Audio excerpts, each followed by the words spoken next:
Hakikat penyakit hati. Di kitab Ighathatul Lahfan pada bab yang kedua, Hakikatul Amradil Qulub, hakikat penyakit hati. Di sini ada yang perlu kita tekankan, bahwa Syekhul Islam Ibnu Qayyim al-Jauziyah, murid daripada Imam Ibnu Taimiyah, beliau menjelaskan tentang hakikat amradul qulub. Pertama, apa itu amradul qulub? Amradul qulub hiya halatu tusibul qalbi bisababi ittiba'i syahwat wa syubhat wa ihwa'i syaitan mimma yub'iduhu 'anil haqqi wat taqwa. Hakikat penyakit hati itu adalah satu keadaan di mana hati itu terkena musibah disebabkan mengikuti syahwat dan syubhat serta gangguan setan, sehingga menjauhkan dari kebenaran dan ketakwaan.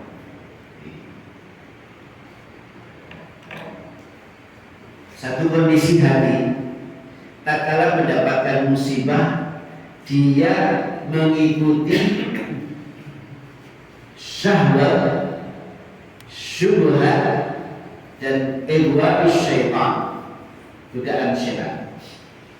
Apa itu syahwat? Syahwat itu, kalau bahasa kita nafsu ya, bisa berupa ujub, bangga terhadap kelebihan diri sendiri, bisa berupa hasad atau iri, bisa berupa suudzon kepada saudaranya, bisa berupa kemarahan yang tidak terkontrol, dan banyak sekali penyakit-penyakit hati yang disebabkan oleh syahwat, termasuk ketika seseorang terlena mencintai dunia melebihi batas, artinya melebihi tuntunan syariat. Umpamanya, saking dia cintanya kepada harta itu sampai harus memakan barang-barang yang haram atau syubhat. Hati-hati, hari ini kita berada dalam dunia modern dengan penuh istilah-istilah yang canggih, yang di situ ketika masuk dalam persoalan muamalah, orang kadang tidak tahu bagaimana hukumnya, tapi karena dia ikuti trending, dia ikut. Banyak persoalan-persoalan yang terkait dengan muamalah itu terjebak di dalam syubhat atau bahkan haram, disebabkan oleh gharar, misalkan ketidakjelasan.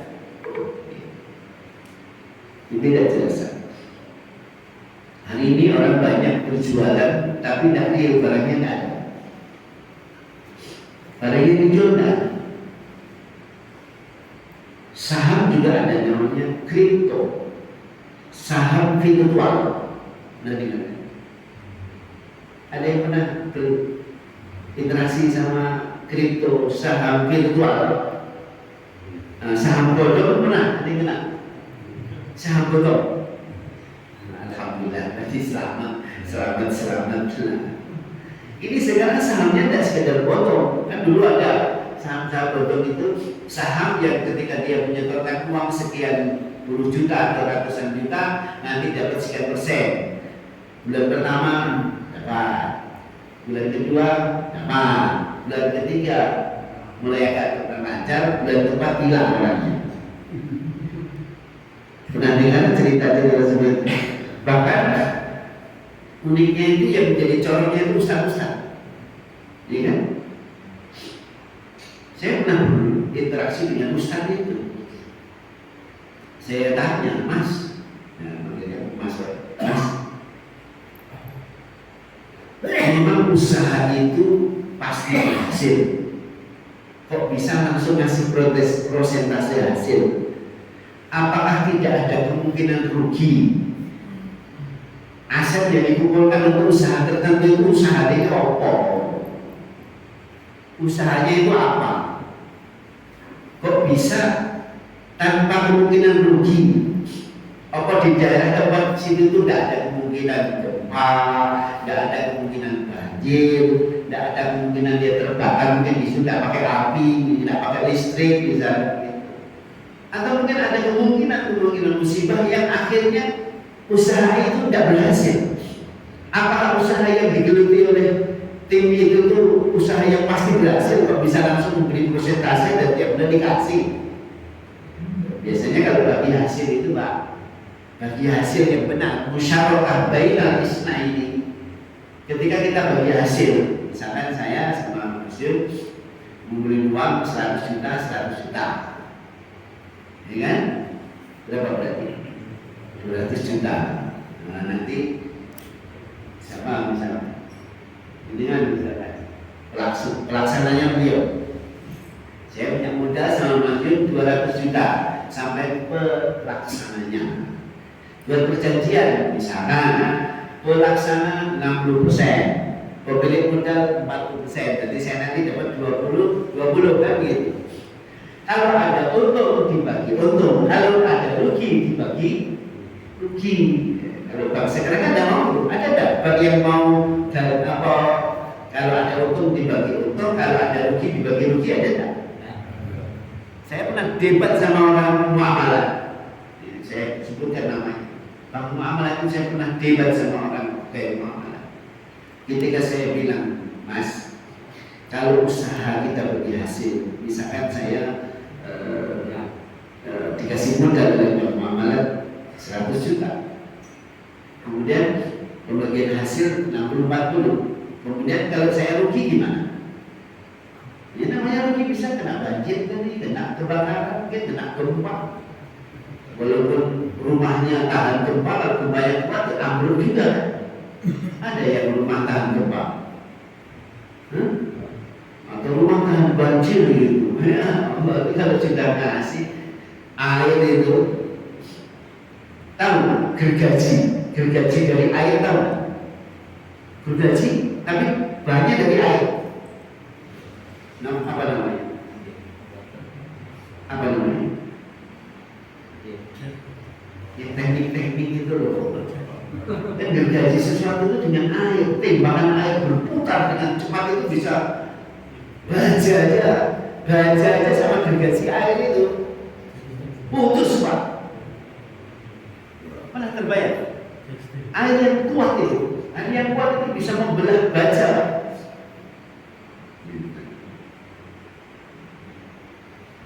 Atau ketika kita ke Aceh dulu ketika tsunami, kapal yang sebesar itu, ketika dia ada tsunami kemudian sampai dia ke darat, berapa kilo itu, dilempar dia ke darat itu, sampai sekarang menjadi prasasti saksi mati karena dia hidup dan saksi mati. Kalau kita ke Aceh biasanya itu ke kapal itu. Kapal itu dari pas pada saat tsunami itu dia digulung sama ombak sampai ke darat jauh kilo, dan sekarang itu menjadi prasasti, menjadi bukti sejarah bahwa di sana perbuatan airnya itu luar biasa dan terbunuh atau wafat ribuan orang pada saat itu. Itu begitu. Jadi kembali kepada tadi itu bahwa yang potong-potong itu saham yang nyata tapi juga kadang horor Pak. Horornya pada jelas. Ini tidak mau terus terang.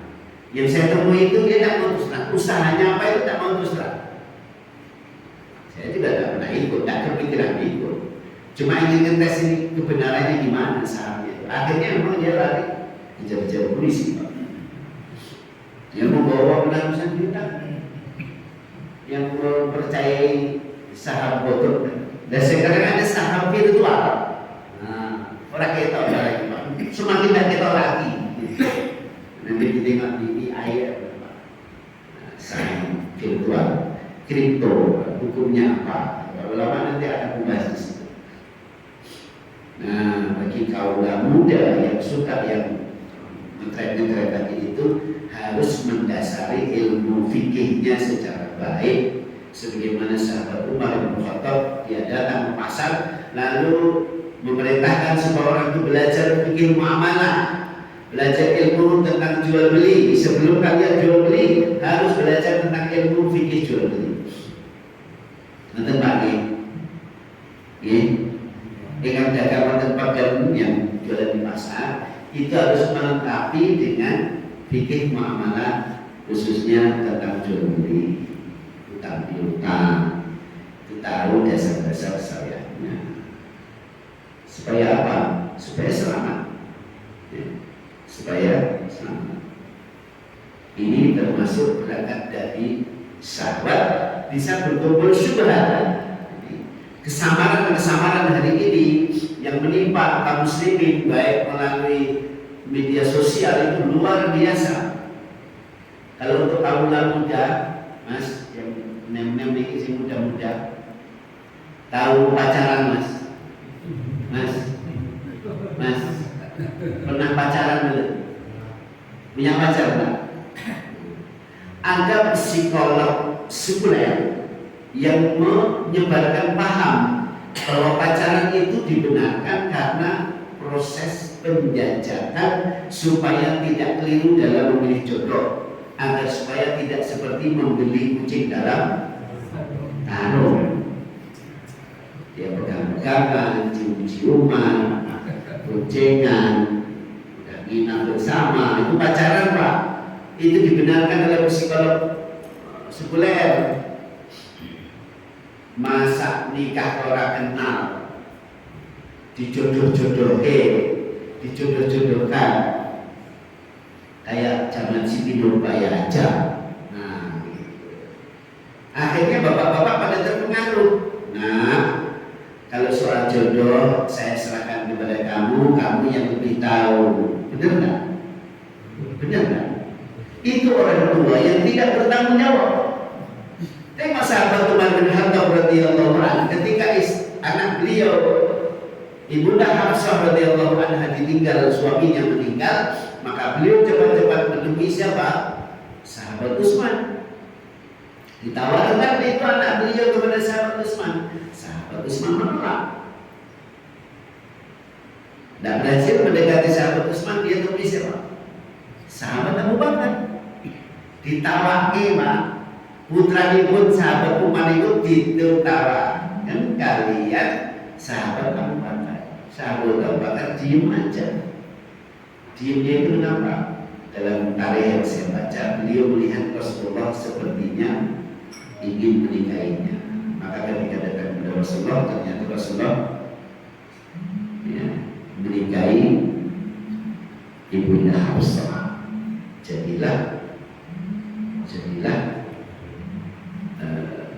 istri beliau Ummul Mukminin. Jadi orang tua itu harus ada peran, Pak. Harus ada peran. Wong tua itu bertanggung jawab kalau punya anak perempuan sing aktif mencarikan jodoh, golek jodoh tiap saat. Ampun diserahke bucai dewi-dewi dengan alasan kalau ngerti le. Itu syubhat. Kalau orang tua pada menyerahkan kepada anak-anaknya, itu terjadi syubhat. Itu syubhat bisa masuk. Seperti kejadian yang pernah menimpa seseorang habis ngaji sama saya di salah satu kajian umum di masjid. karena sudah pulang ada seorang suami istri yang mendekat kepada saya, Ustaz, saya mau konsultasi.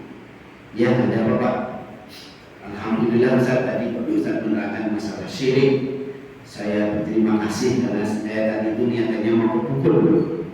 Begitu mau berangkat ke Bogor, ikut ngaji masalah syirik dibatalin, nggak jadi ke Bogor. Loh, gimana ceritanya Pak? Saya punya anak, Ustaz, dokter. Dia punya pacar orang Medan. Saya nggak mau. Saya mau ikut supaya lepas itu pacarnya itu dari anak saya karena saya tidak menyukai menantu saya orang Medan. Itu ada itu Pak.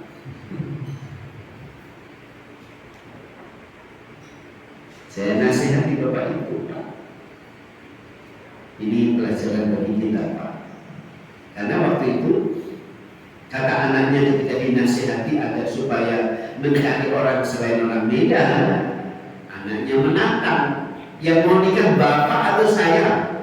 Yang mau menikah ibu atau saya? Oh, habis hati bapak ibu itu Pak. Sudah saya sekolahkan Ustaz, dia biayanya banyak, jadi dokter dia. Saya sarankan tentang masalah jodoh, dia malah membalik perkataan yang menyakitkan hati saya. Apa itu? Yang mau nikah bapak atau saya? Kira-kira kalau bapak menjadi orang tersebut kecewa enggak? Itu ada berkumpul Pak. Dari sisi pendidikan, Bapak perlu mengambil pelajaran. Seharusnya anak kita ini kita didik supaya dia tidak mencari sendiri. Ada peran orang tua dalam mencari jodoh. Keberkahannya ada. Sahabat Rasul seperti itu. Sehingga anak yang saleh, yang salihah itu dia akan berusaha minimal nanti konsultasi dengan orang tua, jangan mati dewi. Itu Pak, itu keberkahan dalam keluarga itu seperti itu. Kemudian jelas kalau Bapak nanti ternyata orang Medannya itu soleh, menjaga sholat misalnya, itu Bapak kena dua dan tidak berdukun nih,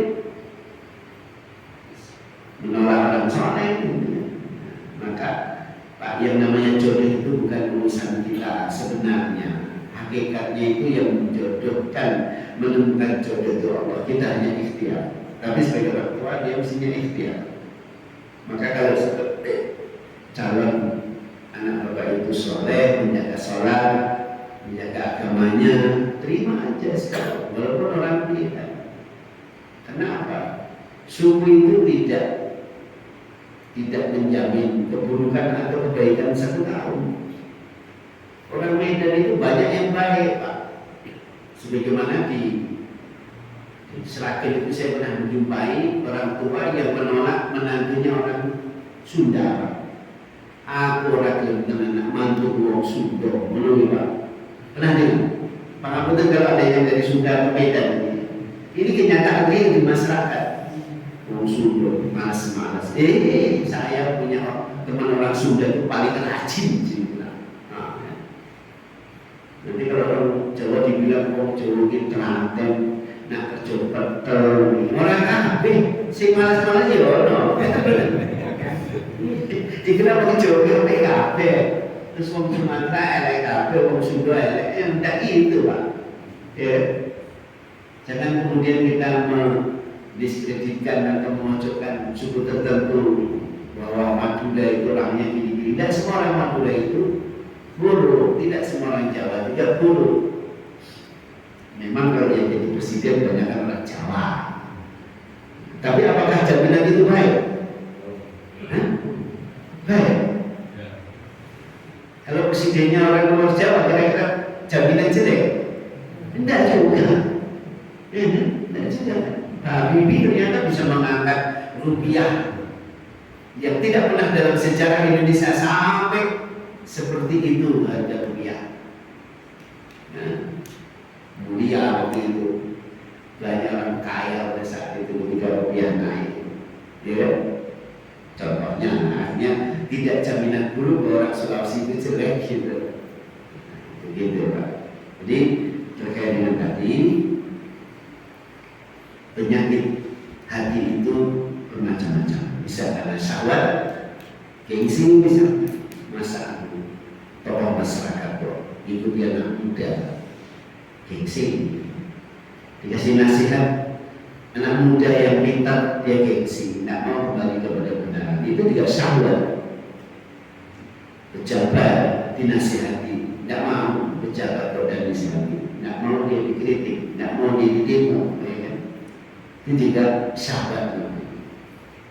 Belum lagi syubhat tadi, macam-macam banyak syubhat dari ini Pak.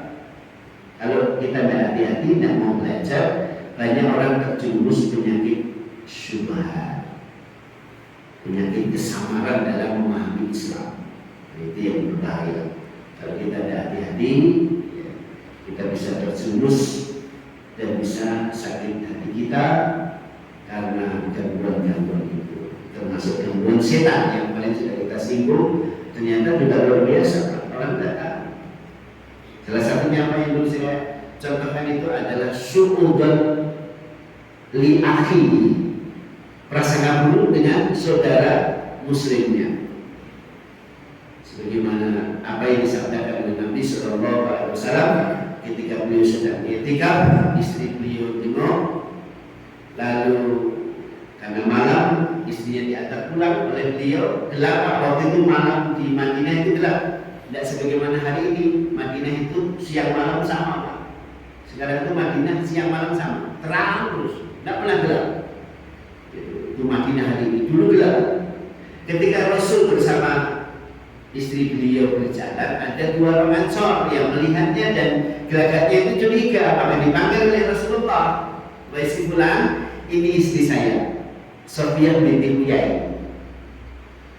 Lalu Rasul menasihati dua orang itu, inna syaitana yajri minabni Adam majridam, wa ini khasyitu ayat difabi fi qulubikuma syai'an asyara. Sesungguhnya setan itu berjalan pada anak keturunan Adam pada aliran darah, dan sungguh aku khawatir setan itu akan menyelinap di dalam kedua hatimu, membisikkan apa? Sesuatu kejahatan, keburukan. Dalam kasus sahabat Ansar tadi apa? Su'udun. Dan biasanya Bapak, Ibu, saudara sekalian, kita melihat dengan seksama bahwa su'udun itu salah satunya penyebab perpecahan, baik tingkat pribadi, keluarga, jamaah masjid atau pengurus masjid, jamaah lembaga Islam. Itu ketika muncul su'udun, itu muncul intrik-intrik perpecahan. Karena apa? Kurang konfirmasi, kurang tabayun, kurang husnuzon kepada saudaranya. Tuh si bendahara bukan duit kok, sebentar aja dia bangun ini bangun itu, padahal kerjanya cuma biasa-biasa, bibit motor, HPD anyar. Dia tidak tanya, dikira uang bendahara tadi itu di salah gunakan. Boya takut mas, meskipun buat rezeki Allah ini, bangun rumah, bibit motor, terus tubuh HP anyar. Mungkin Pak alhamdulillah kalau ini yang dia lebih kantor warisan, kan jelas tuh. Nongkrong dapat warisan ini nongkrong 1 juta di tanah ini bu. Bangun rumah sing cini-cini aja, saya kira itu sampai, iya bisa tanah ya. Bibit motor ya ke saya ini selalu tahu sampai, iya dah. Kiranya itu HP kata diikutin dan masih paling nanti 2 juta soalnya. Untuk lulus suami istri, jadi kan lagi mau belajar yang pasti mau TikTok, ya kan? Gitu. Jadi klarifikasi, tabayun, cek dicek. Kalau ada sesuatu dengan kawan, jangan disimpulkan sebelum jelas masalahnya. Itu bahaya. Bu, Mbak, Boten mikir boten ibu.